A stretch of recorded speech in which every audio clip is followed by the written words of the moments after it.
Hello, আসসালামু আলাইকুম সবাইকে। তো আজকে কিছু কক্সবাজারের কিছু মাছ আইটেমের ভিডিওটা করে ফেললাম। তো কার কাছে কীরকম লাগবে সঠিক জানি না, তারপরেও করে ফেললাম। দেখেন, তো আজকে আমার নিজের পার্সোনাল কিছু কথা শেয়ার করব। সেটা হচ্ছে যে আমার হাজব্যান্ড আমার কথা না বেশি চিন্তা কইরা অন্য মানুষের কথা বেশি চিন্তা করে। অন্য অন্য যে আমার ঘনিষ্ঠ পরিচিত মানুষের কথা খুব সে ঠিক আছে।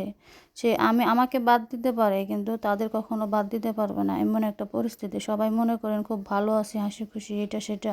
আসলে মনের ভিতরে যে কত কষ্টটা, এটা আসলে কারোর কাছে শেয়ার করা যায় না। তারপরও আজকে ভিডিওতে শেয়ার করলাম যে আমার ভিতরে কিন্তু অনেক কষ্টে কষ্টে জীবন যাইতেছে বা ভবিষ্যতেও গেছে।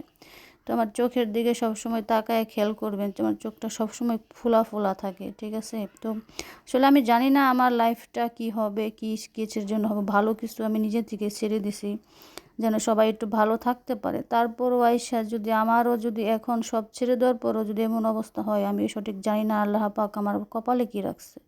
তো আমি জানি না আমার ভিডিওটা কার কাছে কীরকম লাগবে। সবাই ভালো থাকবেন। আসসালামু আলাইকুম।